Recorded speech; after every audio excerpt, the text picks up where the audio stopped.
குழந்தையோட கண்ணோட உள்பகுதியில இந்த 2 சைடும் பார்த்தீங்கன்னா, ஒயிட் கலர்ல பேச்சஸ் மாதிரி இருக்கு. அது எதனால வருது? அத பத்தி ஒரு வீடியோ போடுங்கன்னு சொல்லியிருந்தீங்க. பேரண்ட்ஸ் நெறைய குழந்தைங்களுக்கு, குறிப்பா 1 வயசுக்கு கம்மியா இருக்கிற குழந்தைங்களுக்கு நெறைய பேருக்கு கண்ணோட உள்பக்கத்துல இங்கெல்லாம் வந்து பார்த்தீங்கன்னா, ஒயிட் கலர்ல பேச்சஸ் இருக்கும்.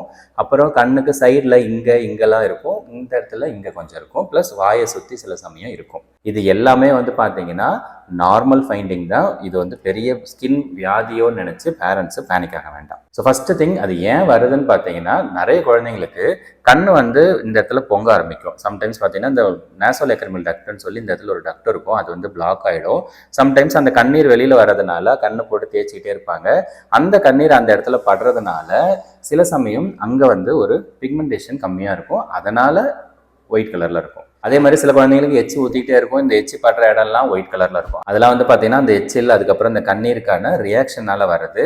குழந்தை வளர வளர தானாக சரியாக போயிடும். ஆஸ் அ பேரண்ட்டாக நீங்கள் என்ன பண்ணணும் அப்படின்னா, குழந்தைய குளிக்க வச்சதுக்கு அப்புறமா மாய்ஸ்சரைசேட் பண்ணணும். அதாவது ஸ்கின்னோட ஈரப்பதத்தை மெயின்டைன் பண்ணணும். ஒரு நல்ல பேபி லோஷனோ இல்லை க்ரீமோ வந்து நீங்கள் யூஸ் பண்ணாலே போதும். அது வந்து ஸ்ப்ரெட் ஆகாமல் பார்த்துக்கலாம். ஒரே கண்டிஷன் தான், நீங்கள் வந்து தூரத்துல இருந்து பார்த்தாலே அது வந்து ரொம்ப விசிபிளா தெரியுது. வெள்ளை கலர்ல தயிர் இருக்கு இல்லையா, அந்த கலருக்கு நீங்க தூரத்துல இருந்து பார்த்தாலே தெரியுதுன்னா மட்டும் ஸ்கின் டாக்டரை காமிங்க. விட்டிலிகோ அப்படின்னு சொல்லக்கூடிய பிரச்சனை இருக்கான்னு சொல்லி செக் பண்ணி பார்ப்பாங்க. அதர்வைஸ் இந்த மாதிரி ஒயிட் கலர்ல இருக்கிறது பிரச்சனை கிடையாது. பேனிக் ஆக வேண்டாம்.